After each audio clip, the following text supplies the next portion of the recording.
নমস্কাৰ গডৰেজ এপ্লায়েন্সেছলৈ আপোনালোক সকলোকে স্বাগতম জনালো আজিৰ এই ভিডিঅ'টোৰ জৰিয়তে আমি এটা ফস্পি ৰেফ্ৰিজাৰেটৰ বা ডাবল ডোৰ ৰেফ্ৰিজাৰেটৰ সাধাৰণতে দেখা দিয়া এটা খুব কমন সমস্যাৰ বিষয়ে আলোচনা কৰিবলৈ ওলাইছো সমস্যাটো এনে ধৰণৰ যে এটা ফস্পি ৰেফ্ৰিজাৰেটৰ বা ডাবল ডোৰ ৰেফ্ৰিজাৰেটৰ ঠাণ্ডা হোৱা নাই কম্প্ৰেছৰো চলা নাই আৰু ৰেফ্ৰিজাৰেটৰৰ ভিতৰত থকা লাইটটো জ্বলা নাই আহকচোন চাওঁ যদি এনে ধৰণৰ সমস্যাৰ সন্মুখীন হোৱা যায় তেনেহলে তাৰ সমাধানৰ বাবে আমি স্টেপ বাই স্টেপ কিদৰে আগবাঢ়িব পাৰোঁ সকলোতকৈ প্ৰথমে আমি চাম কাস্টমাৰ ফিডবেক অৰ্থাৎ যদিহে কোনো কাস্টমাৰৰ ঘৰত এনে ধৰণৰ সমস্যাই দেখা দিয়ে তেওঁ কি ধৰণৰ মন্তব্য আমাক আগবঢ়ায় তেওঁ প্ৰথমে আমাক ক'ব পাৰে যে মোৰ ৰেফ্ৰিজাৰেটৰটো ঠাণ্ডা হোৱা নাই দ্বিতীয়তে তেওঁ ক'ব পাৰে যে মোৰ দেখোন ৰেফ্ৰিজাৰেটৰৰ ভিতৰৰ লাইটটো জ্বলা নাই বা তৃতীয়তে তেওঁ আমাক ক'ব পাৰে যে মোৰ ৰেফ্ৰিজাৰেটৰৰ ভিতৰত থকা খোৱা বস্তুসমূহ লাহে লাহে দেখোন বেয়া হ'ব ধৰিছে গতিকে এনে ধৰণৰ মন্তব্য আমি যেতিয়াই কাস্টমাৰৰ পৰা পাম আমি নিশ্চয় বুজিব লাগিব যে তেখেতৰ ৰেফ্ৰিজাৰেটৰ নিশ্চয় কিবা এটা সমস্যাই দেখা দিছে কিন্তু কি সমস্যাই দেখা দিছে তাক সঠিকভাৱে ধাৰণা কৰিবৰ কাৰণে আমি কাস্টমাৰ ঘৰলৈ যোৱাৰ আগতে কিছু প্ৰশ্ন কৰিব পাৰোঁ প্ৰশ্নসমূহ এনে ধৰণৰ যে প্ৰথমে আমি তেখেতক সুধিব পাৰোঁ তেখেতে সাধাৰণতে ৰেফ্ৰিজাৰেটৰটো যিটো পাৱাৰ সকেটৰ পৰা চলায় তাৰ সলনি বেলেগ এটা পাৱাৰ সকেটৰ পৰা চলাই এবাৰ চাব পাৰিব নেকি যাতে আমি ধাৰণা কৰিব পাৰোঁ যে তেখেতে ৰেফ্ৰিজাৰেটৰত যি সমস্যাই দেখা দিছে সেই সমস্যাটো পাৱাৰ সকেটৰ লগত জড়িত নে ৰেফ্ৰিজাৰেটৰৰ লগত জড়িত দ্বিতীয়তে আমি সুধিব পাৰোঁ যে আপুনি ষ্টেবিলাইজাৰ ব্যৱহাৰ কৰে নেকি যদিহে ষ্টেবিলাইজাৰ ব্যৱহাৰ কৰিছে তেনেহ'লে ষ্টেবিলাইজাৰটো অন অফ হোৱাৰ আপুনি কিবা সংকেত পাইছে নেকি বা ষ্টেবিলাইজাৰটোৰ পৰা আপুনি কানেকশ্যনটো খুলি ফ্ৰিজটো ডাইৰেক্টলি পাৱাৰ সকেটত লগাই এবাৰ চলাই চাব পাৰিব নেকি যাতে আমি এইটো গম পাওঁ যে তেখেতৰ সমস্যাটো ষ্টেবিলাইজাৰৰ পৰা উৎপন্ন হৈছে নে আমাৰ ৰেফ্ৰিজাৰেটৰটোৰ কাৰণে হৈ আছে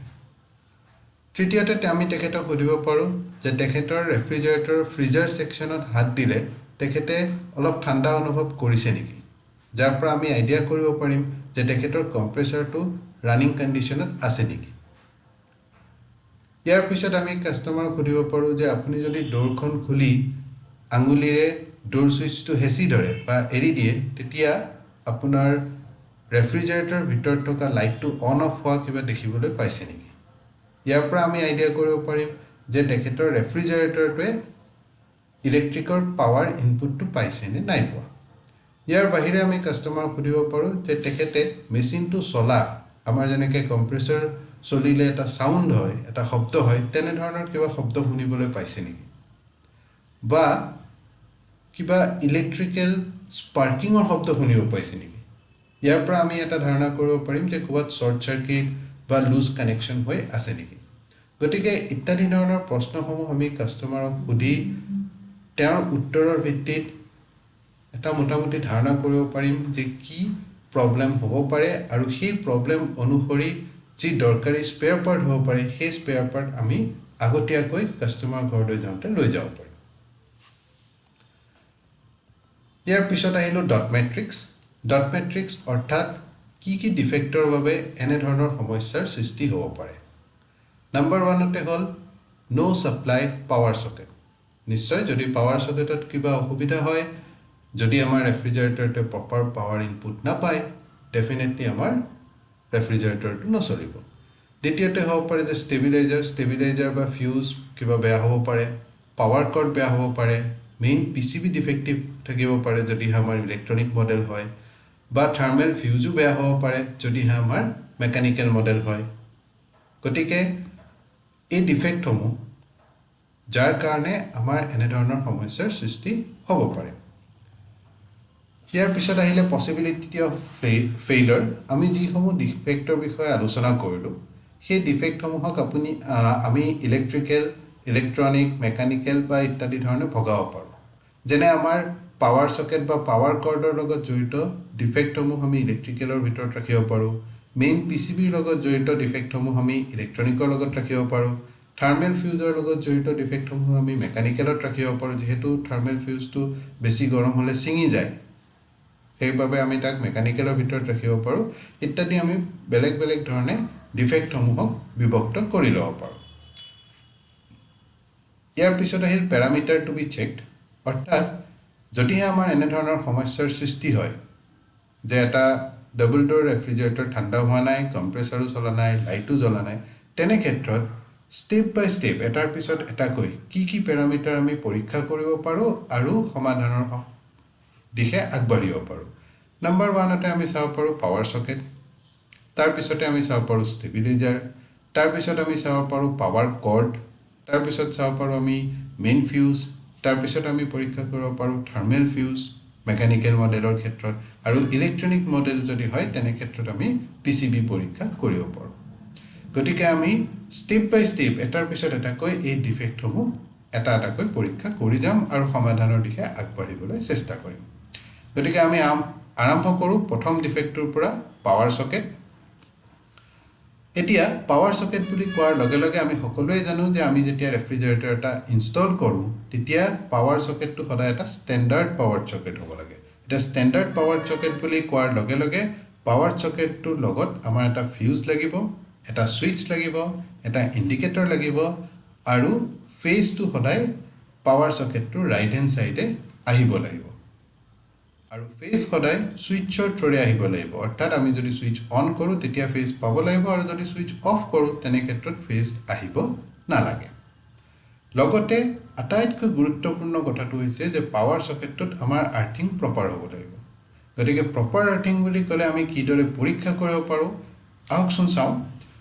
প্ৰপাৰ আৰ্থিং বুলি কোৱাৰ লগে লগে আমি সদায় প্ৰথমেই ভল্টেজ পৰীক্ষা কৰিব লাগিব ফেজ আৰু নিউট্ৰেলৰ মাজত, ফেজ আৰু আৰ্থিঙৰ মাজত, আৰু নিউট্ৰেল আৰু আৰ্থিঙৰ মাজত। যদিহে আমাৰ আৰ্থিং প্ৰপাৰ থাকে তেনেহ'লে দেখা যায় যে ফেজ আৰু নিউট্ৰেলত যিমান ভল্টেজ পোৱা যায় ঠিক একেই ভল্টেজ আমি ফেজ আৰু আৰ্থিঙৰ মাজতো পাম, আৰু নিউট্ৰেল আৰু আৰ্থিঙৰ মাজত একেবাৰে প্ৰপাৰ আৰ্থিং হ'লে আমি 0 ভল্টেজ পাব লাগে। তথাপি আমি 0ৰ পৰা 2 ভল্টলৈকে আৰ্থিং অ'কে আছে বুলি ধৰিব পাৰোঁ। কিন্তু যদিহে নিউট্ৰেল আৰু আৰ্থিঙৰ মাজত 2 ভল্টতকৈ বেছি ভল্টেজ পোৱা যায় তেনে ক্ষেত্ৰত আমি ক'ব লাগিব যে আৰ্থিং দুৰ্বল আছে বা উইক আছে, আৰু আমি গ্ৰাহকক অৱগত কৰাব লাগিব যে ছাৰ আপুনি আপোনাৰ ইলেক্ট্ৰিচিয়ান এজনক দেখুৱাই পেলাই আৰ্থিংটো চেক কৰাই লওক, পৰীক্ষা কৰাই লওক, আৰু সঠিক আৰ্থিং কৰাই লওক বৰ্ডখনত, নহ'লে আপোনাৰ ইন ফিউচাৰো বিভিন্ন ধৰণৰ প্ৰব্লেমৰ সন্মুখীন হ'ব লগা হ'ব পাৰে। পুনৰ ঘূৰি আহিলোঁ আমাৰ মেইন সমস্যাটোলৈ, যোনটো সমস্যাৰ বিষয়ে আমি আলোচনা কৰিবলৈ ওলাইছিলোঁ। এই সমস্যাটোৰ ক্ষেত্ৰতো আমি পাৱাৰ চকেট চেক কৰা বুলি ক'লে এই গোটেইসমূহ পইণ্ট আৰ্থিঙৰ পৰা আৰম্ভ কৰি ফেজ ৰাইট ছাইডে আছে নে নাই গোটেইসমূহ পইণ্ট পৰীক্ষা কৰি চাব লাগিব। গতিকে প্ৰথমে আমি পাৱাৰ চকেট পৰীক্ষা কৰিম, আৰু যদিহে আমাৰ পাৱাৰ চকেট অ'কে আছে, ৰেফ্ৰিজাৰেটৰটোৱে ছাপ্লাই পাই আছে ঠিকেই, তেনেহ'লে আমি দ্বিতীয় পৰ্যায়ৰ পৰীক্ষালৈ আগবাঢ়িম। দ্বিতীয় পৰ্যায়ত আমি আহিম ষ্টেবিলাইজাৰ চেকিঙত। যদিহে কাষ্টমাৰজনে ষ্টেবিলাইজাৰ ব্যৱহাৰ কৰি আছে তেনে ক্ষেত্ৰত আমি চাব লাগিব যে ষ্টেবিলাইজাৰটোৱে ৰেফ্ৰিজাৰেটৰক লগা প্ৰয়োজনীয় আউটপুট ভল্টেজ ছাপ্লাই দিব পাৰিছেনে নাই পৰা। তাৰ বাবে আমি এটা মাল্টিমিটাৰৰ ব্যৱহাৰ কৰিম, আৰু মাল্টিমিটাৰৰ সহায়ত আমি ষ্টেবিলাইজাৰৰ আউটপুটটো পৰীক্ষা কৰিম। যদিহে ভল্টেজ ষ্টেবিলাইজাৰটোৱে দিব পাৰিছে তেনেহ'লে নেক্সট পৰ্যায়লৈ আগবাঢ়িম, আৰু যদিহে ষ্টেবিলাইজাৰটো কিবা কাৰণে ডিফেক্টিভ আছে, ভল্টেজ দিব পৰা নাই, তেনেহ'লে আমি ষ্টেবিলাইজাৰ ৰিপেয়াৰিং প্ৰচেছৰ যি আমাৰ পদ্ধতি আছে সেই পদ্ধতি মতে আমি ষ্টেবিলাইজাৰ ৰিপেয়াৰিঙৰ দিশে আগবাঢ়িম। এতিয়া ইয়াৰ পিছৰ পৰ্যায়লৈ আহোঁ। পিছৰ পৰ্যায়ত আমি পাৱাৰ কৰ্ডডাল পৰীক্ষা কৰিব লাগিব। ৰেফ্ৰিজাৰেটৰৰ পাৱাৰ কৰ্ড এডালৰ ইয়াতে ছবি দিয়া হৈছে, আৰু পাৱাৰ কৰ্ডৰ ক্ষেত্ৰত আমি সকলোৱে জানো যে এডাল পাৱাৰ কৰ্ডত 3ডাল ৱায়াৰ থাকে, ফেজ, নিউট্ৰেল আৰু আৰ্থিং 3ডাল ৱায়াৰ থাকে, আৰু সেই ৱায়াৰকেইডাল ঠিকে আছেনে নাই তাক চেক কৰিবৰ কাৰণে আমাক এটা মাল্টিমিটাৰৰ প্ৰয়োজন হ'ব। এডাল পাৱাৰ কৰ্ডৰ সাধাৰণতে ডিফেক্ট বুলি ক'লে পাৱাৰ কৰ্ডডাল অ'পেন হ'ব পাৰে, অৰ্থাৎ তাৰ ভিতৰত থকা যিকোনো 3ডাল ৱায়াৰৰ ভিতৰত যিকোনো এডাল ৱায়াৰ হয়তো ছিঙি যাব পাৰে, বা হেঁচা খাই পেলাই ব্ৰেক হৈ যাব পাৰে, ভাঙি যাব পাৰে, বা কাটি যাব পাৰে, এনেকুৱা ধৰণৰ হ'ব পাৰে। আৰু নহ'লে পাৱাৰ কৰ্ডডাল শ্বৰ্ট হ'ব পাৰে, অৰ্থাৎ এডাল ৱায়াৰ আন এডালৰ লগত শ্বৰ্ট হৈ যাব পাৰে, লাগি যাব পাৰে। যিকোনো ক্ষেত্ৰত যদিহে আমাৰ পাৱাৰ কৰ্ডডাল বেয়া হয়, অৰ্থাৎ শ্বৰ্টেই হওক বা অ'পেনেই হওক, পাৱাৰ কৰ্ডডালে যদি সঠিকভাৱে কাম কৰিব নোৱাৰে তেনেহ'লে আমাৰ ৰেফ্ৰিজাৰেটৰটোৱে উপযুক্ত ভল্টেজ নাপাব আৰু ৰেফ্ৰিজাৰেটৰটো নচলিব। এতিয়া আমি পাৱাৰ কৰ্ড টেষ্টিঙৰ বিষয়ে আগবাঢ়ো টেষ্টিঙৰ দিশে আগবাঢ়ো টেষ্টিঙৰ বাবে দুই ধৰণৰ টেষ্টিং হ'ব পাৰে এক নম্বৰ হৈ গ'ল আমি খালি চকুৰে চাইয়ে পাৱাৰ কৰ্ড এডাল ভালনে বেয়া পৰীক্ষা কৰিব পাৰোঁ যদিহে ক'ৰবাত দেখো যে পাৱাৰ কৰ্ডডাল ছিঙিছে পাৱাৰ কৰ্ডডালৰ কোনোবা এডাল ৱায়াৰ কাটি গৈছে বা হেঁচা খাই পেলাই বেয়া হৈ গৈছে তেনে ক্ষেত্ৰত আমি ক'ব পাৰোঁ যে এই পাৱাৰ কৰ্ডডাল সলনি কৰি দিব লাগিব পাৱাৰ কৰ্ডডাল বেয়া হৈছে আৰু দ্বিতীয়তে যদিহে আমি খালি চকুৰে কোনো ধৰণৰ ডেমেজ দেখিবলৈ পোৱা নাই কটো কটা ছিঙা বা ছিঙি যোৱা দেখিবলৈ পোৱা নাই তেনে ক্ষেত্ৰত আমি কণ্টিনিউটি পৰীক্ষাৰ সহায়েৰে পাৱাৰ কৰ্ড এডাল ওকে আছে নে নাই পৰীক্ষা কৰি চাব পাৰোঁ ইয়াতে কেইডালমান পাৱাৰ কৰ্ড দেখুওৱা হৈছে তাৰ বিভিন্ন ধৰণৰ ডেমেজ কি ধৰণে হ'ব পাৰে দেখুওৱা হৈছে যে ৱায়াৰ টুইষ্ট হৈ গৈছে ক'ৰবাত ছিঙি গৈছে ক'ৰবাত হেঁচা খাই পেলাই এডাল ৱায়াৰ আন এডালৰ লগত লাগি গৈছে ইত্যাদি ধৰণৰ সমস্যাসমূহ দেখুওৱা হৈছে যিবোৰ আমি খালি চকুৰে অতি সহজে পৰীক্ষা কৰিব পাৰোঁ ইয়াৰ পিছত আহিলোঁ এডাল পাৱাৰ কৰ্ড আমি কিদৰে কণ্টিনিউটি পৰীক্ষাৰ সময়ত সহায়ত পৰীক্ষা কৰিব পাৰোঁ তাৰ বাবে মই আপোনালোকক এটা ভিডিঅ'ও দেখুৱাম এই ভিডিঅ'টোত দেখুওৱা হৈছে যে এডাল পাৱাৰ কৰ্ড পৰীক্ষা কৰিবৰ কাৰণে আমি কণ্টিনিউটি পদ্ধতি কিদৰে অৱলম্বন কৰিব লাগে কিদৰে আমি কণ্টিনিউটি সহায়ত পাৱাৰ কৰ্ড এডাল পৰীক্ষা কৰিম তো প্ৰথমে মাল্টিমিটাৰটো আমি কণ্টিনিউটি মোডত ৰাখিম কণ্টিনিউটি বাজাৰ বাজিছে ইয়াৰ পিছত পাৱাৰ কৰ্ডডালৰ তিনিওটা মূৰ ইয়াতে যেনেকৈ পাৱাৰ কৰ্ডডালৰ মূৰত আপুনি তিনিটা পিন দেখিবলৈ পাইছে ফেজ আৰ্থিং আৰু নিউট্ৰেল ঠিক সেইদৰে পাৱাৰ কৰ্ডডালৰ ইটো মূৰত আপোনাৰ তিনিডাল ৱায়াৰ আছে প্ৰথমে আমি নিউট্ৰেল ৱায়াৰডাল আৰু নিউট্ৰেল পিনটো দেখিলোঁ কণ্টিনিউটি পালোঁ ইয়াৰ পিছত আমি চাওঁ ফেজ পিনটো আৰু ফেজৰ ৱায়াৰডাল কণ্টিনিউটি দেখুৱাই আছে আৰু তাৰপিছত আমি চাম আৰ্থিঙৰ ৱায়াৰডাল তাতো কণ্টিনিউটি দেখুৱাই আছে অৰ্থাৎ এই গোটেইকেইডাল ৱায়াৰ ইমূৰৰ পৰা সিমূৰলৈকে কণ্টিনিউ আছে কিন্তু অকল কণ্টিনিউটি চালেই নহ'ব আমি ক্ৰছ কণ্টিনিউটিও পৰীক্ষা কৰিব লাগিব অৰ্থাৎ এডাল ৱায়াৰ আন এডালৰ লগত শ্বৰ্ট হৈ গৈছে নেকি তাকো পৰীক্ষা কৰিব লাগিব গতিকে আমি আৰ্থিঙৰ পিনটো যেতিয়া চেক কৰিম আৰ্থিঙৰ পিনৰ লগত আমি নিউট্ৰেল আৰু ফেজ এই ৱায়াৰ দুডালৰ কণ্টিনিউটি পাম নেকি চাওঁ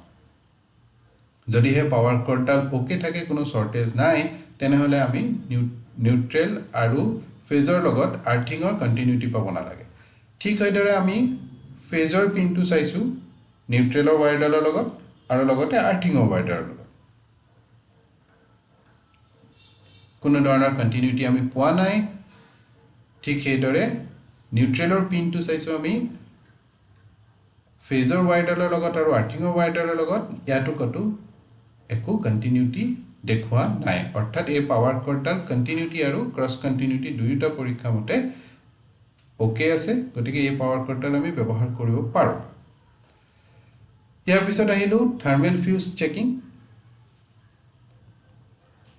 থাৰ্মেল ফিউজ চেকিঙৰ বাবেও আমি এটা কণ্টিনিউটি টেষ্টাৰ বা মাল্টিমিটাৰৰ সহায়ত পৰীক্ষা কৰিব পাৰোঁ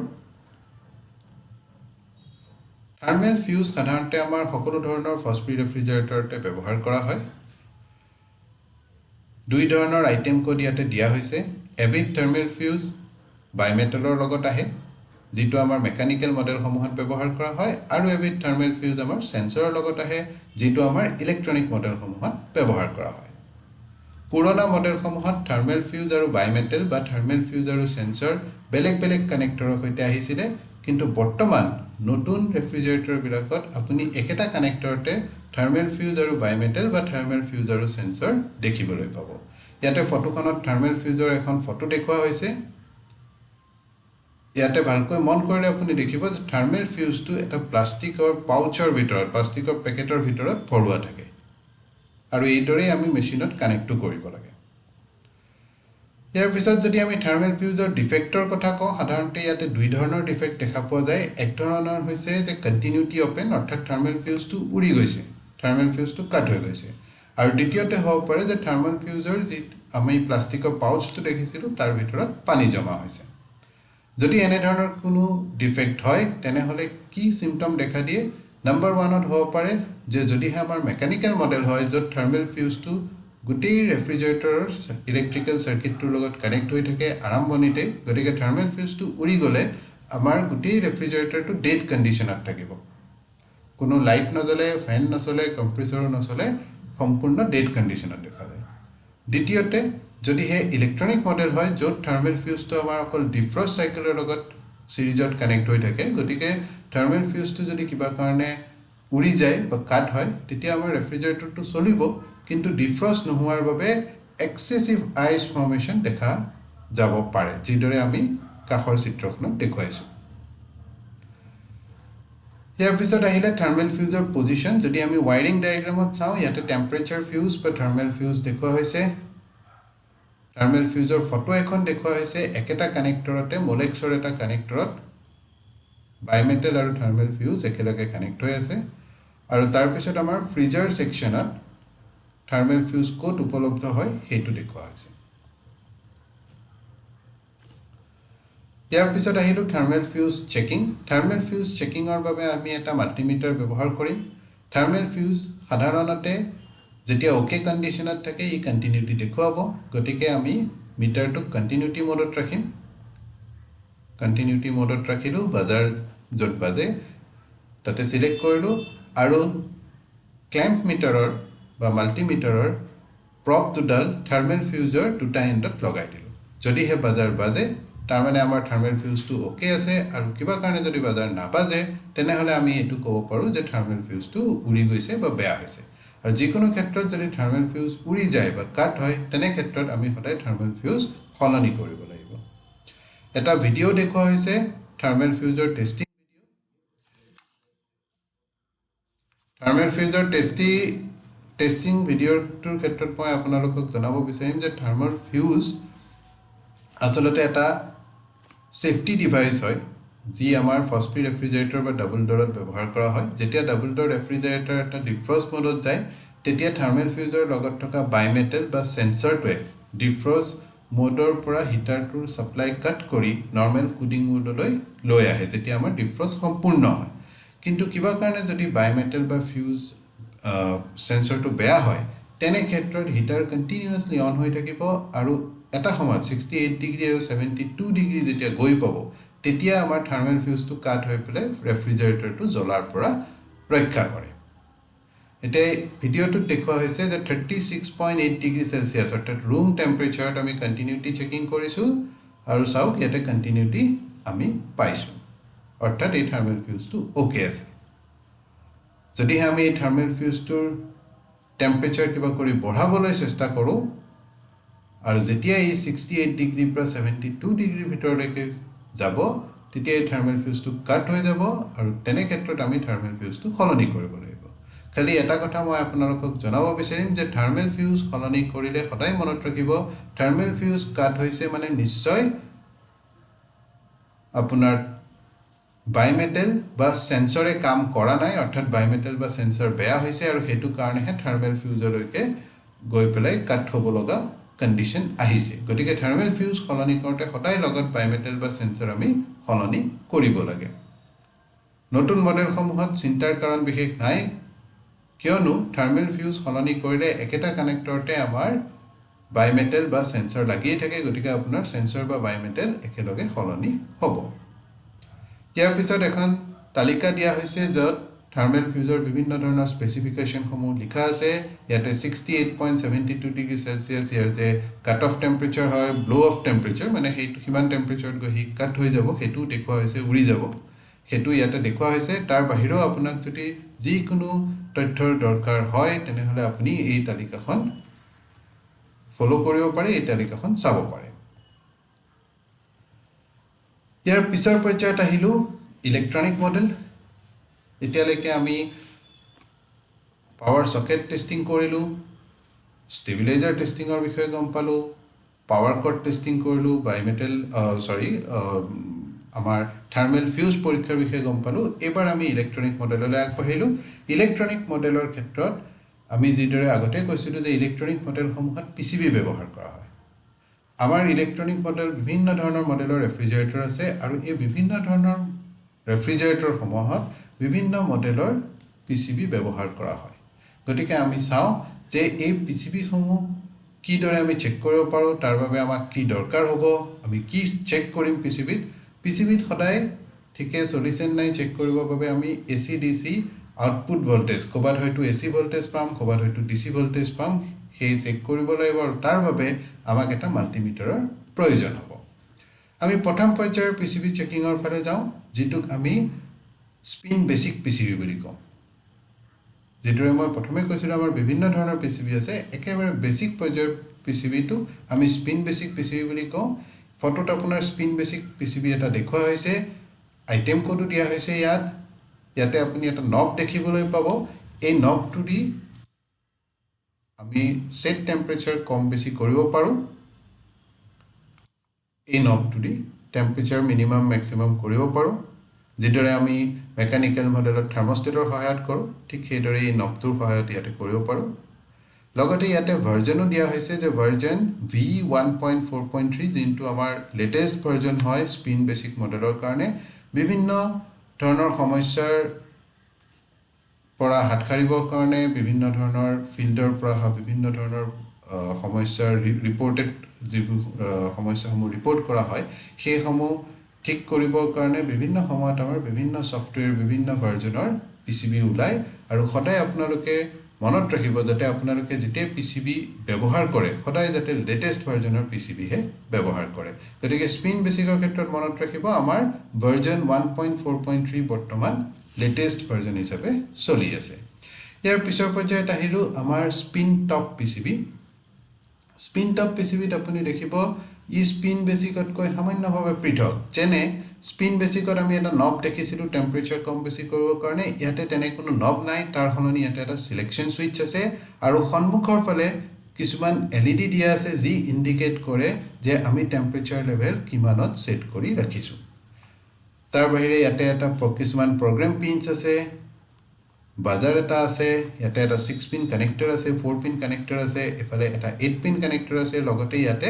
ভাৰ্জন লিখি থোৱা আছে V3.2.3। লগতে আমি আইটেম কোডটো ইয়াতে আপোনালোকৰ সহায়ৰ বাবে দি দিছোঁ যে আমাৰ স্পিন টপ পিচিবিৰ আইটেম কোড কিমান আৰু লেটেষ্ট ভাৰ্জন V3.23। যিদৰে আমি কৈছিলোঁ সদায় লেটেষ্ট ভাৰ্জনৰ পিচিবি ব্যৱহাৰ কৰিব, গতিকে ভাৰ্জনটো বৰ্তমান এইটোৱে লেটেষ্ট ভাৰ্জন, এইটো মনত ৰাখিব। ইয়াৰ পিছত আমি আহিলোঁ spin door PCB. Spin door পিচিবিৰ ক্ষেত্ৰত আমাৰ মেইন পিচিবি এটা থাকে আৰু ডোৰত এটা ডিছপ্লে পিচিবি থাকে, আৰু সেই ডিছপ্লে পিচিবিটোৰ লগতে আমাৰ এইটো ইউজাৰ ইণ্টাৰফেচো হয়। অৰ্থাৎ আমি টেম্পাৰেচাৰ বা ইত্যাদি যিকোনো ছেটিং সলনি কৰিলে ডোৰখনত থকা পিচিবিটোৰ সহায়ত কৰিব পাৰোঁ, আৰু সেই ডোৰখনৰ পৰা এডাল ৱায়াৰ গৈ পেলাই মেইন পিচিবিৰ লগত কানেকশ্যন হৈ থাকে। ইয়াতে এই ফটোখনত আমি এটা স্পিন ডোৰ পিচিবি দেখুৱাবলৈ চেষ্টা কৰিছোঁ। লগতে ইয়াৰ আইটেম কোড দিছোঁ, বিভিন্ন ধৰণৰ কানেকশ্যনসমূহ ইয়াত দেখুওৱা হৈছে, 6 pin connector, 4 pin connector, 8 pin connector, version দেখুওৱা হৈছে 4.43। ইয়াৰ পিছত এটা ভিডিঅ'ৰ সহায়ত আমি আপোনাক দেখুৱাবলৈ চেষ্টা কৰিম এটা মেইন পিচিবিৰ লোকেশ্যন, যে মেইন পিচিবি এটা আমি ক'ত উপলব্ধ। ভিডিঅ'ত দেখুওৱা যোনটো ৰেফ্ৰিজাৰেটৰ, এই ৰেফ্ৰিজাৰেটৰটো এটা সম্পূৰ্ণ ইলেক্ট্ৰনিক মডেলৰ ৰেফ্ৰিজাৰেটৰ হয়। ডোৰত আপুনি দেখিছে এটা পিচিবি আছে, য'ৰ পৰা আমি টেম্পাৰেচাৰ কম বেছি কৰিব পাৰোঁ। ডোৰখন যদি আমি ফ্ৰিজাৰ ডোৰ যদি খোলোঁ, ওপৰৰ ফালে এটা কভাৰ দেখিবলৈ পাব আৰু এডাল ৱায়াৰ দেখিবলৈ পাব ওপৰত, মেইন পিচিবিৰ পৰা ডিছপ্লে পিচিবি কানেক্টিং। আৰু এই কভাৰটোৰ দুইটা এণ্ডত, সোঁহাতে আৰু বাওঁহাতে স্ক্ৰু কভাৰ দুটা আছে। সেই স্ক্ৰু কভাৰ দুটা খুলিলে আপুনি দুটাকৈ স্ক্ৰু পাব, আৰু সেই স্ক্ৰুকেইটা ৰিমুভ কৰি আপুনি সন্মুখৰ ফ্ৰণ্ট কভাৰটো খুলি আনিব পাৰে, আৰু ফ্ৰণ্ট কভাৰটো খুলি আনিলে এইদৰে আপুনি মেইন পিচিবিটো ভিতৰত দেখিবলৈ পাব।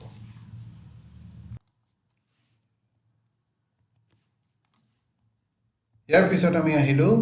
পিচিবিৰ বিষয়ে কিছুমান সাধাৰণ তথ্য আপোনাক দিবলৈ চেষ্টা কৰিম। যেনে পিচিবিৰ ভিতৰত ওপৰত এটা ট্ৰান্সফৰ্মাৰ থাকে, ট্ৰান্সফৰ্মাৰটো দেখুওৱা হৈছে ইয়াতে। বাজাৰ থাকে, 12 ভল্টৰ বাজাৰ দেখুওৱা হৈছে। প্ৰগ্ৰেমিং পিনছ থাকে, এই প্ৰগ্ৰেমিং পিনছসমূহত যদি আমি 1 নম্বৰ আৰু 5 নম্বৰ পিনটোত চাওঁ, তেনেহ'লে 3.2 ভল্ট DC ছাপ্লাই আমি দেখিবলৈ পাম। মাল্টিমিটাৰৰ সহায়ত যদি পৰীক্ষা কৰোঁ, এটা ফ্লেট কানেক্টৰ থাকে, 5 ভল্ট DC কানেক্টৰ হয় এইটো। এটা 4 পিন কানেক্টৰ থাকে। সাধাৰণতে চেন্সৰসমূহ, ৰেফ্ৰিজাৰেটৰ কম্পাৰ্টমেণ্ট বা ফ্ৰিজাৰ কম্পাৰ্টমেণ্টৰ চেন্সৰসমূহ এই 4 পিন কানেক্টৰটোৰ লগত জড়িত হৈ থাকে এটা 6 পিন কানেক্টৰ আছে য'ৰ পৰা আমি ডোৰ সুইচ এলইডি লাইট আৰু ফেন মটৰৰ কানেকশ্যন সমূহ দিওঁ এটা 8 পিন কানেক্টৰ আছে এই 8 পিন কানেক্টৰটোৰ জৰিয়তে দুটা পিনত আমি মেইন পিসিবিখন চলিবলৈ main supply voltage 220 to 230 volt supply voltage provide কৰো আৰু এই একেটা কানেক্টৰৰ পৰাই কম্প্ৰেছৰ আৰু হিটাৰলৈও 220 ভোল্ট বা 230 ভোল্ট সাপ্লাই দিয়া হয় লগতে এই পিসিবিখনত এটা ৰেজিস্টাৰ দেখুৱা হৈছে ঠিক 8 পিন কানেক্টৰটোৰ কাষতে আপুনি দেখিবলৈ পাব এটা ৰেজিস্টাৰ ইয়াৰ পিছত আমি এটা লাইন ডায়াগ্ৰাম দেখুৱাইছো স্পিন ৰেফ্ৰিজাৰেটৰৰ বাবে এই লাইন ডায়াগ্ৰামটোৰ সহায়ত দেখুৱা হৈছে যে মেইন কন্ট্ৰোল বৰ্ডখনত কোনটো কম্পোনেন্ট কিদৰে কানেকশ্যন হৈ আছে যিকোনো সময়ত আপুনি যদি কানেকশ্যনৰ বিষয়ে জানিব বিচাৰে তেনেহলে এই লাইন ডায়াগ্ৰামটো আপুনি ৰেফাৰ কৰিব পাৰে ইয়াৰ পিছত দেখুৱা হৈছে যে কেতিয়াবা পিসিবি আমাৰ জ্বলি যায় বা ফিজিক্যাল ড্যামেজ হয় যদি তেনে ধৰণৰ কেতিয়াবা সমস্যাৰ সৃষ্টি হয় তেনে ক্ষেত্ৰত আমি সাধাৰণ খালি চকুৰে পৰীক্ষা কৰিয়েই ক'ব পাৰো যে পিসিবিটো জ্বলি গৈছে যিদৰে ফটোত দেখুৱা হৈছে এটা বাৰ্ন পিসিবি আৰু তলৰ ফটোখনত দেখুৱা হৈছে এটা ড্যামেজ পিসিবি সো এইদৰে আমি খালি চকুৰে ভিজুৱেল ইনস্পেকচন কৰিও পিসিবি ভাল নে বেয়া পৰীক্ষা কৰিব পাৰো ইয়াৰ পিছত আহিব ইলেক্ট্ৰিক্যাল চেক যদিহে আমি খালি চকুৰে একো ড্যামেজ বা একো জ্বলা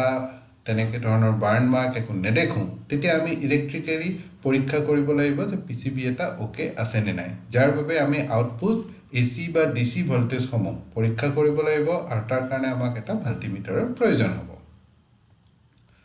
এটা ডিফেক্ট সমূহ চেক কৰিবৰ কাৰণে সৰ্বপ্ৰথমে আমি চাব পাৰো মেইন পিসিবি টুলৈ অহা ইনপুট কানেকশ্যনটো ইয়াতে এটা কানেক্টৰ দেখুৱা হৈছে এই কানেক্টৰটো আপুনি দেখিছে যে ব্ৰাউন এল অৰ্থাৎ ফেজ লাইন দেখুৱা হৈছে ব্লু কালাৰৰ ৱায়াৰডাল লিখা হৈছে এন অৰ্থাৎ নিউট্ৰেল ব্ল্যাক কালাৰৰ ৱায়াৰডাল কম্প্ৰেছৰলৈকে গৈছে আৰু ৰেড কালাৰৰ ৱায়াৰডাল আপোনাৰ হিটাৰলৈকে গৈছে গতিকে নিউট্ৰেলৰ ৰেসপেক্টত আমি যদি ব্ৰাউন চাওঁ নিউট্ৰেল আৰু ব্ৰাউনৰ মাজত মানে ব্লু আৰু ব্ৰাউনৰ মাজত 230 ভোল্টেজ যদি এভেইলেবল হয় অৰ্থাৎ আমাৰ মেইন পিসিবিখনে সাপ্লাই পাই আছে ঠিক এইদৰে আমি যদি চাব বিচাৰো যে কম্প্ৰেছৰলৈকে মেইন পিসিবিৰ পৰা সাপ্লাই ওলাই গৈছে নে নাই তাৰ বাবে আমি ব্ল্যাক আৰু ব্লুৰ মাজত চাব পাৰো ব্ল্যাক কম্প্ৰেছৰলৈ গৈ থকা ফেজ আৰু ব্লু হৈছে নিউট্ৰেল সেই দুডাল ৱায়াৰৰ মাজত আমি যদি পৰীক্ষা কৰো বা সেই দুটা পিনত যদি আমি পৰীক্ষা কৰো যে সাপ্লাই কম্প্ৰেছৰলৈকে মেইন পিসিবিখনে দিব পাৰিছে নাই ঠিক এইদৰে ইয়াতে 5 ভোল্ট ডিসি আৰু গ্ৰাউণ্ডৰ দুটা পিন দেখুৱা হৈছে য'ত আমি পৰীক্ষা কৰিলে মাল্টিমিটাৰৰ সহায়ৰে 5 ভোল্ট ডিসি ভোল্টেজ সাপ্লাই পাব লাগে ঠিক সেইদৰে ইয়াতে দেখুৱা হৈছে ফ্ৰিজাৰ কম্পাৰ্টমেন্ট আৰু ৰেফ্ৰিজাৰেটৰ কম্পাৰ্টমেন্টৰ সেন্সৰৰ কানেকশ্যন এই কানেক্টৰটো এটা 4 পিন কানেক্টৰ হয় য'ত দুটা পিন সন্মুখৰ ফালে আৰু দুটা পিন ভিতৰৰ ফালে আছে আমি যদি এটা সন্মুখৰ পিন আৰু তাৰ লগত জড়িত ভিতৰৰ পিনটোৰ মাজত ভোল্টেজ পৰীক্ষা কৰো যিকোনো এটা ফ্ৰিজাৰ কম্পাৰ্টমেন্ট বা ৰেফ্ৰিজাৰেটৰ কম্পাৰ্টমেন্ট তেনেহলে আমি তাতে 5 ভোল্ট ডিসি ভোল্টেজ পাব লাগে ঠিক সেইদৰে আমি পৰীক্ষা কৰিব পাৰো আমাৰ 6 পিন কানেক্টৰটোত ফেন মটৰৰ কানেকশ্যনৰ কাৰণে যি দুটা পিন আছে এটা সন্মুখৰ ফালে এটা ভিতৰৰ ফালে সেই দুটা পিনৰ মাজত 12 ভোল্ট ডিসি সাপ্লাই পাব লাগে যদিহে 12 ভোল্ট ডিসি সাপ্লাই উপলব্ধ তাৰ মানে মেইন পিসিবিখনে ফেন মটৰক সাপ্লাই দি আছে ঠিক একে ধৰণে আমি এলইডি লাইটৰ বাবে ৰেফ্ৰিজাৰেটৰৰ ভিতৰ লাইটৰ বাবে আৰু ডোৰ সুইচৰ বাবে 12 ভোল্ট ডিসি সাপ্লাই চেক কৰিব পাৰো আৰু এই ডিসি সাপ্লাই সমূহ চেক কৰিবৰ বাবে এটা ভিডিঅৰ সহায়ত দেখুৱা হৈছে ভিডিঅটো মই আপোনালোকক প্লে কৰি দেখুৱাম ইয়াতে কিদৰে আমি ফ্ৰন্ট কভাৰটো খুলিব পাৰো দুটা স্ক্ৰু দি পেলাই কানেক্ট কৰা থাকে প্ৰথমে স্ক্ৰু কভাৰটো খুলি স্ক্ৰু দুটা খুলিলো তাৰ পিছত ফ্ৰন্ট কভাৰটো খুলিলো আৰু ফ্ৰন্ট কভাৰটো খোলাৰ লগে লগে আপুনি দেখিবলৈ পাব পিসিবিখন এইদৰে ফ্ৰন্ট কভাৰত লাগি থাকে ইয়াতে বিভিন্ন কানেক্টৰ সমূহ আপুনি দেখিবলৈ পাইছে মেইন ইনপুট কানেক্টৰ লগতে হিটাৰ আৰু কম্প্ৰেছৰকো সাপ্লাই গৈ আছে সেইবাবে ইয়াতে এসি 220 ভোল্ট লিখা হৈছে ঠিক সেইদৰে ইফালে আপুনি দেখিবলৈ পাব 12 ভোল্ট কানেকশ্যন ফেন মটৰৰ কাৰণে গৈ আছে বা ডোৰ সুইচ আৰু ৰেফ্ৰিজাৰেটৰৰ ভিতৰ এলইডি কাৰণে গৈ আছে 5 ভোল্ট ডিসি সেন্সৰ সমূহলে ফ্ৰিজাৰ কম্পাৰ্টমেন্ট আৰু ৰেফ্ৰিজাৰেটৰ কম্পাৰ্টমেন্টৰ ফ্ৰিজাৰ সেন্সৰ সমূহলে গৈছে সেন্সৰৰ পিনত আমি ভোল্টেজ পৰীক্ষা কৰিছো 4.98 ভোল্ট অৰ্থাৎ প্ৰায় 5 ভোল্ট ডিসি ভোল্টেজ পাইছো অৰ্থাৎ সেন্সৰৰ কাৰণে 5 ভোল্ট ডিসি আমাৰ মেইন পিসিবি পৰা সাপ্লাই আহি আছে ঠিক সেইদৰে আমি যদি পৰীক্ষা কৰো ফ্যান মটৰৰ বাবে 11.55 মানে প্ৰায় 12 ভোল্ট ডিসি সাপ্লাই ফ্যান মটৰক মেইন পিসিবি সাপ্লাই দি আছে এদৰে আমি ফ্যান মটৰৰ পিন দুটাত পৰীক্ষা কৰিব পাৰো ঠিক এদৰে মেইন পিন দেখুৱা হৈছে 220 সাপ্লাই ভোল্টেজৰ কাৰণে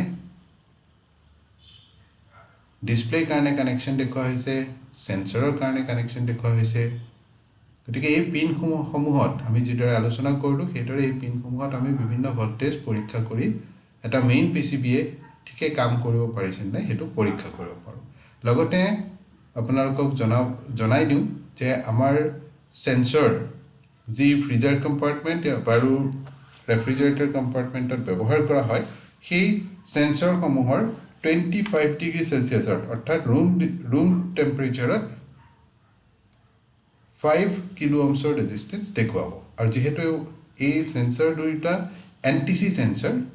গতিকে টেম্পাৰেচাৰ বঢ়াৰ লগে লগে ৰেজিস্ট্যান্স লাহে লাহে কমি আহিব আৰু টেম্পাৰেচাৰ কমাৰ লগে লগে ৰেজিস্ট্যান্স লাহে লাহে বাঢ়ি যাব গতিকে এই ধৰণে আমি বিভিন্ন ভোল্টেজ সমূহ বিভিন্ন পিনত পৰীক্ষা কৰি চাব পাৰো ইয়াতে এখন তালিকাৰ সহায়ত বিভিন্ন ভোল্টেজ সমূহ দেখুৱা হৈছে কোড কিমান ভোল্টেজ আমি চাব পাৰো পৰীক্ষা কৰি ইয়াৰ পিছৰ তালিকাখনত আমাৰ তিনিটা পিসিবি অৰ্থাৎ স্পিন বেসিক স্পিন টপ আৰু স্পিন ডোৰ তিনিটা পিসিবিৰে আইটেম কোড দিয়া হৈছে ভাৰ্জন লিখা হৈছে লেটেষ্ট ভাৰ্জন আৰু ইনপুট আউটপুট ভোল্টেজ সমূহ দেখুৱা হৈছে ইয়াৰ পিছত আহিলো আমাৰ কিছুমান প্ৰিমিয়াম প্ৰডাক্টলৈ এই স্পিন সিৰিজৰ বাহিৰেও আমাৰ কিছুমান প্ৰিমিয়াম অৰ্থাৎ কিছুমান হাই ৰেঞ্জৰ ৰেফ্ৰিজাৰেটৰ আছে যেনে বেছি কেপাসিটিৰ ৰেফ্ৰিজাৰেটৰ আছে যেনে প্ৰথম প্ৰিমিয়াম প্ৰডাক্টটো মই ইয়াতে উল্লেখ কৰিব বিচাৰিম ভেস্টা মডেল সো ভেস্টা মডেলৰ ক্ষেত্ৰটো আমাৰ পিসিবি ব্যৱহাৰ হয় ইলেক্ট্ৰনিক মডেল হয় আৰু এই পিসিবি সমূহ চেক কৰিবৰ কাৰণে আমি ইনপুট আউটপুট এসি বা ডিসি ভোল্টেজ চেক কৰিব লাগিব যাৰ কাৰণে আমাক এটা মাল্টিমিটাৰৰ প্ৰয়োজন হ'ব ভেস্টা মডেল বুলি কোৱাৰ লগে লগে ভেস্টা মডেল দুই ধৰণৰ মাৰ্কেটত উপলব্ধ প্ৰথম হৈছে 595 লিটাৰ আৰু দ্বিতীয়টো হৈছে 485 লিটাৰ ভেস্টা মডেলৰ পিসিবিৰ আইটেম কোড ইয়াতে দিয়া হৈছে মডিফাইড পিসিবিৰ আইটেম কোড দিয়া হৈছে মনত ৰাখিব যেতিয়া আমি ভেস্টা মডেলৰ মডিফাইড পিসিবি ব্যৱহাৰ কৰো যিকোনো কামৰ ক্ষেত্ৰত কাস্টমাৰৰ ঘৰত যদি সলনি কৰিব লগা হয় তেতিয়া লগতে বিএলডিসি পিসিবি অৰ্থাৎ ইনভাৰ্টাৰ পিসিবিটো যাতে সলনি কৰে ইয়াতে এখন ভেস্টা মডেলৰ পিসিবিৰ ফটো দেখুৱা হৈছে ইয়াৰ পিছত ভেস্টা মডেলৰ পিসিবিৰ লোকেশন দেখুৱা হৈছে ভেস্টা ৰেফ্ৰিজাৰেটৰৰ ঠিক পিছফালে পিসিবিটো দেখিবলৈ পোৱা যায় এটা কভাৰ থাকে দুটা স্ক্ৰুৰ সহায়ত ফিটিং কৰি থোৱা থাকে তো গতিকে স্ক্ৰু কেটা খুলি আমি কভাৰটো আঁতৰালে এইদৰে পিসিবিটো আমি দেখিবলৈ পাম ইয়াৰ পিছত মেইন পিসিবিৰ কানেকশন সমূহৰ বিষয়ে জনোৱা হৈছে ইয়াতে এটা কানেক্টৰ দেখুৱা হৈছে কানেক্টৰটো আপুনি যদি চাই তেনেহলে ইয়াৰ পৰা 1 নম্বৰ পিন হিচাপে ধৰিম আমি ওপৰৰ পৰা তললৈকে 1 2 3 এই ধৰণে আহিব 2 আৰু 3 নম্বৰটো খালি আছে 4 নম্বৰত আকৌ ওয়্যাৰ কানেকশন আছে এই ধৰণে তললৈকে আহিব আৰু একেবাৰে শেষৰটো 11 নম্বৰ পিন গতিকে টোটাল 11টা পিনৰ এটো এটা কানেক্টৰ আছে এই কানেক্টৰটোত আমি যদি চাও কানেক্টৰটোৰ 4 নম্বৰ আৰু 7 নম্বৰ পিনত ইনভাৰ্টাৰ বোৰ্ডৰ পৰা মেইন পিসিবি লৈকে সাপ্লাই ভোল্টেজ আহি আছে 4 নম্বৰ অৰ্থাৎ এই ব্ৰাউন আৰু 7 নম্বৰ মানে অৰ্থাৎ এই ব্লু মানে ব্ৰাউন আৰু ব্লু এই ওয়্যাৰ দুডালেদি ইনভাৰ্টাৰ পিসিবিৰ পৰা মেইন পিসিবি খনলৈকে main supply voltage 230 volt supply voltage আহি আছে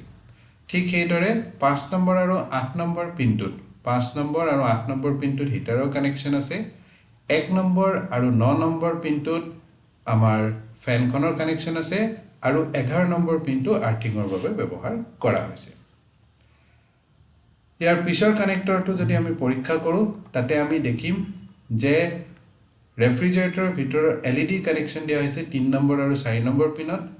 আৰু মেইন PCB-খনৰ পৰা ইনভাৰ্টাৰ PCB লৈকে ফ্ৰিকুৱেন্সিৰ ইনপুট দিয়া হৈছে 2 নম্বৰ আৰু 5 নম্বৰ পিনটোৰ পৰা ইয়াৰ পিছৰ কানেক্টৰটো যদি আমি চাওঁ তাতে দেখিম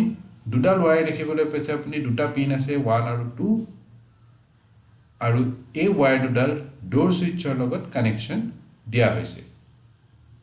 ৰেফ্ৰিজাৰেটৰ ডোৰ সুইচ আৰু ফ্ৰিজাৰ কম্পাৰ্টমেণ্টৰ ডোৰ সুইচৰ বাবে এই ওয়্যাৰ দুডালৰ সহায়ত কানেকশ্যন দিয়া হৈছে তাৰ পিছত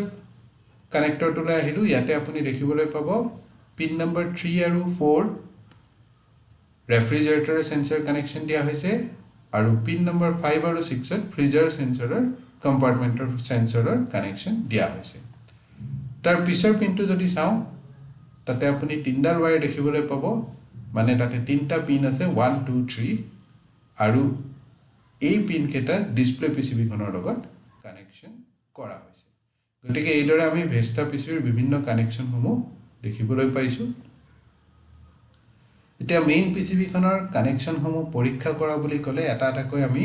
বিভিন্ন ইনপুট আউটপুট সমূহ পৰীক্ষা কৰিব পাৰো প্ৰথমে আমি পৰীক্ষা কৰিম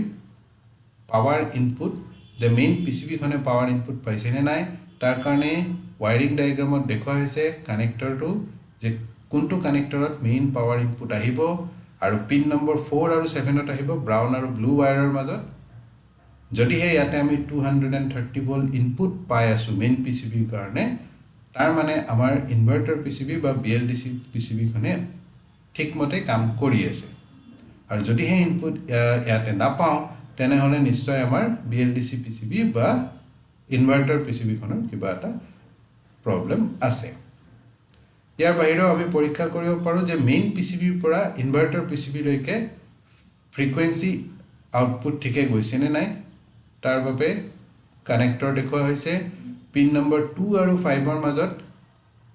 আমি বিভিন্ন ফ্ৰিকুৱেন্সি পাম 50 হাৰ্জৰ পৰা 180 হাৰ্জলৈকে যেটো আমি পৰীক্ষা কৰিব পাৰো অৱশ্যে ফ্ৰিকুৱেন্সি পৰীক্ষা কৰাৰ সুবিধা সকলো মাল্টিমিটাৰত উপলব্ধ নহয় যদিহে আপুনি অলপ হাই ৰেঞ্জৰ মাল্টিমিটাৰ ব্যৱহাৰ কৰে তেনে মাল্টিমিটাৰ সমূহত আপুনি ফ্ৰিকুৱেন্সি চেক কৰিবৰ কাৰণে সুবিধা পাব আৰু তেনে ক্ষেত্ৰত আপুনি ফ্ৰিকুৱেন্সি চেক কৰি চাব পাৰে একে ধৰণৰ পৰীক্ষা আমাৰ মেইন পিসিবি খনত দেখুৱা হৈছে ইয়াৰ আগতে ওয়্যাৰিং ডায়াগ্ৰামত দেখুৱা হৈছিল এবাৰ মেইন পিসিবি খনত দেখুৱা হৈছে যে পইণ্ট নম্বৰ 4 আৰু 7 ৰ মাজত আমি ইনপুট ভোল্টেজ পাম ইনভাৰ্টাৰ পিসিবিৰ পৰা মেইন পিসিবি লৈকে ঠিক সেইদৰে এই দুটা পিনৰ ভিতৰত এইটো কানেক্টৰৰ ওপৰৰ ফালে মেইন পিসিবিৰ পৰা ফ্ৰিকুৱেন্সি আউটপুট পাম ইনভাৰ্টাৰ পিসিবি লৈকে ইয়াৰ পিছত আমি পৰীক্ষা কৰিব পাৰো যে মেইন পিসিবিৰ পৰা আমাৰ ফ্যান মটৰলৈকে আউটপুট ভোল্টেজ গৈছে নে নাই তাৰ বাবে ফ্যান মটৰৰ কানেকশ্যন পিন দুটাত পৰীক্ষা কৰিম পিন নম্বৰ 1 আৰু 9 ব্ৰাউন আৰু ব্লু কালাৰ ওয়্যাৰত যে আমি 230 ভোল্টেজ AC সাপ্লাই মেইন পিসিবিৰ পৰা ফ্যান মটৰলৈকে পাইছো নে নাই পোৱা যদিহে 230 ভোল্ট AC সাপ্লাই মেইন পিসিবিৰ পৰা ফ্যান মটৰলৈকে নাপাও তেনে ক্ষেত্ৰত আমি সিদ্ধান্ত লব পাৰো যে মেইন পিসিবি খনৰ নিশ্চয় কিবা এটা প্ৰবলেম আছে ওয়্যাৰিং ডায়াগ্ৰামৰ লগতে যদি আমি মেইন পিসিবি খনটো চাও তেনেহলে 1 নম্বৰ আৰু 9 নম্বৰ পিনত ইয়াতে এৰো মাৰ্ক দি পেলে দেখুৱা হৈছে আমি 230 ভোল্ট আউটপুট পাম ফ্যান মটৰৰ কাৰণে ইয়াৰ পিছত আমি পৰীক্ষা কৰিব পাৰো LED লাইটছৰ বাবে মেইন পিসিবি খনে আউটপুট দিছে নে নাই তাৰ বাবে এইটো কানেক্টৰত পিন নম্বৰ 3 আৰু 4 ত ব্ল্যাক আৰু ৰেড ওয়্যাৰত আউটপুট ভোল্টেজ আমি চেক কৰি চাব পাৰো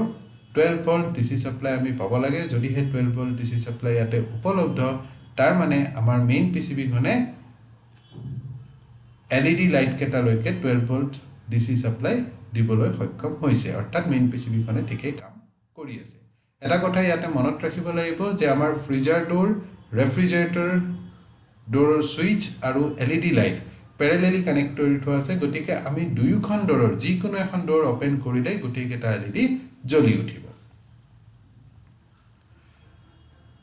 ইয়াতে দেখুৱা হৈছে মেইন পিসিবিত কানেক্টৰ লগতে ওয়্যাৰ ব্ল্যাক ওয়্যাৰ আৰু ৰেড ওয়্যাৰ আৰু ইফালে আমাৰ LED লাইট দেখুৱা হৈছে LED লাইটৰ কানেকশ্যন 12 ভোল্ট ডিসি সাপ্লাই আমি 3 নম্বৰ আৰু 4 নম্বৰ পিনত এইটো কানেক্টৰত পাব লাগিব ইয়াৰ পিছত আমি চাব পাৰো ডোৰ সুইচৰ বাবে 1 নম্বৰ আৰু 2 নম্বৰ পিনত এই কানেক্টৰটো যিদৰে ছবিত দেখুৱা হৈছে ব্ল্যাক আৰু ৰেড ওয়্যাৰৰ মাজত আমি 5 ভোল্ট ডিসি সাপ্লাই পাব লাগিব যদি হে 5 ভোল্ট ডিসি সাপ্লাই পাই আছো অৰ্থাৎ মেইন পিসিবি খনে ডোৰ সুইচলৈকে আউটপুট দিব পাৰিছে আৰু যিদৰে আগতেও আমি মেনশন কৰিছিলো যে ফ্ৰিজাৰ ডোৰ ৰেফ্ৰিজাৰেটৰ ডোৰ আৰু এলইডি সমূহ প্যাৰেলালি কানেক্ট কৰি থোৱা আছে গতিকে ফ্ৰিজাৰ ডোৰ বা ৰেফ্ৰিজাৰেটৰ ডোৰ যিকোনো এখন ডোৰ খুলিলে ভিতৰৰ এলইডি সমূহ আমাৰ জ্বলি উঠিব ডোৰ সুইচৰ কানেকশন আমি ভেস্টা মডেলৰ পিসিবিৰ পৰীক্ষা কৰিব পাৰো ইয়াতে কানেক্টৰটো দেখুৱা হৈছে পিন দুটাও দেখুৱা হৈছে লগতে ৰেড আৰু ব্ল্যাক ওয়্যাৰো মাৰ্কিং কৰি দেখুৱা হৈছে আৰু কোৱা হৈছে যে ইয়াতে আমি 5 ভোল্ট ডিসি সাপ্লাই উপলব্ধ হ'ব লাগে ইয়াৰ পিছৰ মডেলৰ ৰেফ্ৰিজাৰেটৰলৈ আহিলো যেটো হল আমাৰ বিএমআৰ ৰেফ্ৰিজাৰেটৰ অৰ্থাৎ বটম মাউন্ট ৰেফ্ৰিজাৰেটৰ ক্ষেত্ৰটো আমাৰ পিসিবি ব্যৱহাৰ কৰা হয় আৰু এই পিসিবিৰ ইনপুট আউটপুট ভোল্টেজ সমূহ পৰীক্ষা কৰিবৰ বাবে আমাক এটা মাল্টিমিটাৰৰ প্ৰয়োজন হ'ব বটম মাউন্ট ৰেফ্ৰিজাৰেটৰৰ পিসিবিৰ আইটেম কোড ইয়াতে আপোনালোকৰ বাবে দিয়া হৈছে পিসিবি ফটো দিয়া হৈছে লগতে বটম মাউন্ট ৰেফ্ৰিজাৰেটৰ পিসিবিৰ লোকেশনটো ইয়াতে মাৰ্কিং কৰি দেখুৱা হৈছে বটম মাউন্ট ৰেফ্ৰিজাৰেটৰ পিসিবি এখনৰ বিভিন্ন কানেক্টৰ সমূহ দেখুৱা হৈছে আৰু কানেক্টৰ সমূহৰ বিভিন্ন পিন সমূহ ইয়াতে ব্যাখ্যা কৰা হৈছে যেনে প্ৰথম কানেক্টৰটো আমি চালো ইয়াতে আপুনি দেখিব যে 5টা পিনৰ এটা কানেক্টৰ হয় পাৱাৰ ইনপুট দিয়া হৈছে ইয়াতে ফেজ নিউট্ৰেল আৰু হে একেটা কানেক্টৰৰ পৰা কম্প্ৰেছৰ আৰু হিটাৰলৈ সাপ্লাই দিয়া হৈছে তাৰ পিছৰ কানেক্টৰটোৰ পৰা আমাৰ ফ্যান মটৰলৈ কানেকশন দিয়া হৈছে তাৰ পিছৰ যোনটো কানেক্টৰ আছে তাৰ পৰা আপুনি দেখিবলৈ পাইছে যে ফ্ৰিকুৱেন্সি ইনপুট দিয়া হৈছে মেইন কন্ট্ৰোল পিসিবিৰ পৰা ইনভাৰ্টাৰ পিসিবি লৈকে তাৰ পিছত ফ্ৰিজাৰ এলইডিৰ কানেক্টৰটো দেখুৱা হৈছে তাৰ পিছৰ কানেক্টৰটো দিয়া হৈছে ৰেফ্ৰিজাৰেটৰ কম্পাৰ্টমেন্টৰ লেফট হ্যান্ড সাইড আৰু ৰাইট হ্যান্ড সাইডৰ এলইডি কানেকশন ৰেফ্ৰিজাৰেটৰ কম্পাৰ্টমেন্টত ইয়াতে দুটা এলইডি থাকে ৰাইট আৰু লেফট দুইটা সাইডে গতিকে তাৰে কানেকশন এই কানেক্টৰটোৰ পৰা দিয়া হৈছে তাৰ পিছৰ কানেক্টৰটো বৰ্তমান কোনো ব্যৱহাৰ কৰা হোৱা নাই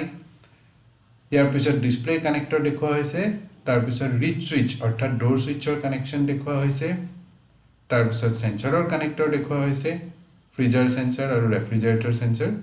আৰু আকৌ ৰিড সুইচৰ বিভিন্ন কানেক্টৰ সমূহ ইয়াতে দেখুৱা হৈছে গতিকে বিভিন্ন কানেক্টৰ আৰু বিভিন্ন পিন কোৰ পৰা কোড কি কানেকশন আছে বটম মাউন্ট ৰেফ্ৰিজাৰেটৰ ইয়াতে দেখুৱাবলৈ চেষ্টা কৰা হৈছে ইয়াৰ পিছত আমি ওয়্যাৰিং ডায়াগ্ৰামটো এই কানেকশন সমূহ চাব পাৰো গতিকে ওয়্যাৰিং ডায়াগ্ৰামটো আপোনালোকে লগত ৰাখিব পাৰে অৱশ্যে আমাৰ ৰেফ্ৰিজাৰেটৰ সমূহটো এই ওয়্যাৰিং ডায়াগ্ৰাম উপলব্ধ হয় পিছফালে ইয়াৰ ফটো থাকে গতিকে সেই ওয়্যাৰিং ডায়াগ্ৰাম ৰেফাৰ কৰিও আপোনালোকে বিভিন্ন কানেকশন সমূহ কোড কেনেকে লগোৱা হৈছে পৰীক্ষা কৰি চাব পাৰে ইয়াৰ পিছত বিভিন্ন ডিফেক্ট সমূহ পিসিবিৰ লগত ৰিলেটেড যদি আমি পৰীক্ষা কৰো তেনেহলে আমি প্ৰথমে আলোচনা কৰিব পাৰো কম্প্ৰেছৰ নট ওয়াৰ্কিংৰ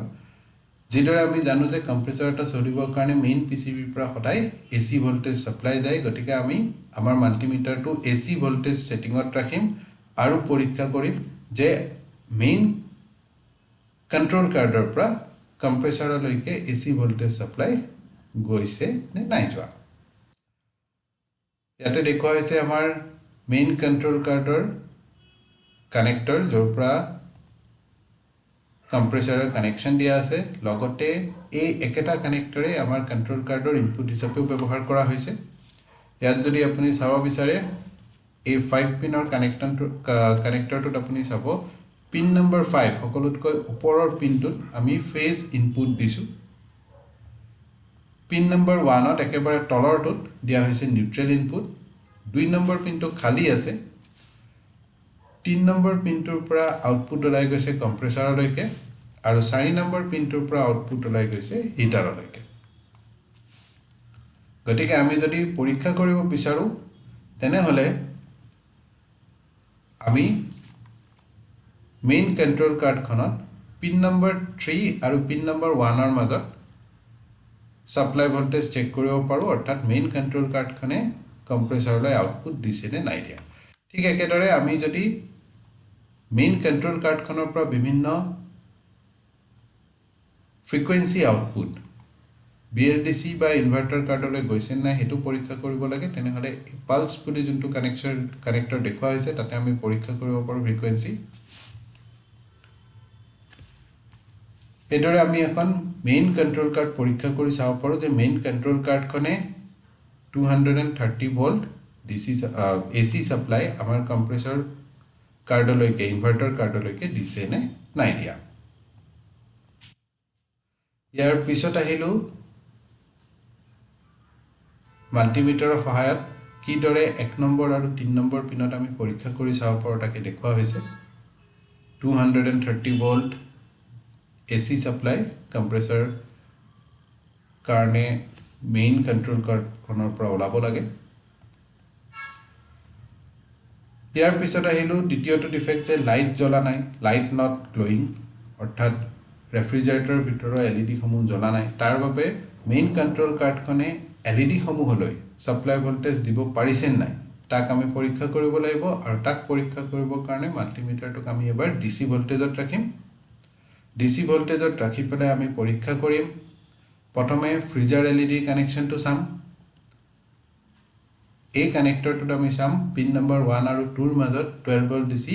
উপলব্ধ আছে নে নাই ইয়াৰ পিছত আমি চাম ৰেফ্ৰিজাৰেটৰ LED কাৰণে ৰেফ্ৰিজাৰেটৰ কম্পাৰ্টমেন্টত যিদৰে আমি কৈছিলো যে দুটা LED থাকে লেফট সাইড আৰু ৰাইট সাইড গতিকে লেফট সাইড আৰু ৰাইট সাইডৰ দুটা LED লৈকে সাপ্লাই গৈছে নাই তাক চাবৰ কাৰণে প্ৰথমে পিন নম্বৰ 1 আৰু পিন নম্বৰ 3 ৰ মাজত 12 ভোল্ট DC সাপ্লাই পৰীক্ষা কৰিম আৰু তাৰ পিছত পিন নম্বৰ 2 আৰু পিন নম্বৰ 4 ৰ মাজত 12 ভোল্ট DC সাপ্লাই পৰীক্ষা কৰিম গতিকে এই তিনিটা 12 ভোল্ট DC সাপ্লাই যদি আমি পাও মেইন PCB পৰা অৰ্থাৎ মেইন PCB পৰা LED সমূহলৈ সাপ্লাই ভোল্টেজ দিয়া হৈছে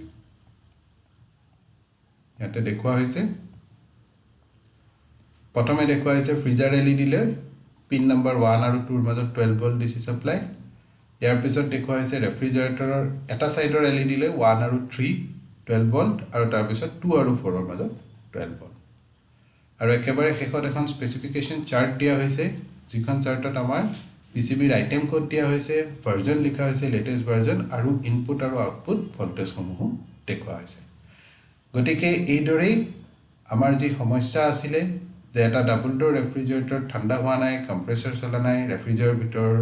লাইটটো জ্বলা নাই আমি স্টেপ বাই স্টেপ এটা এটাকৈ পৰীক্ষা কৰিব পাৰো আৰু সমস্যাটোৰ সমাধানৰ ফালে আগবাঢ়িব পাৰো আশা কৰো এই ভিডিঅটোৱে আপোনালোকক যথেষ্টভাৱে উপকৃত কৰিব ধন্যবাদ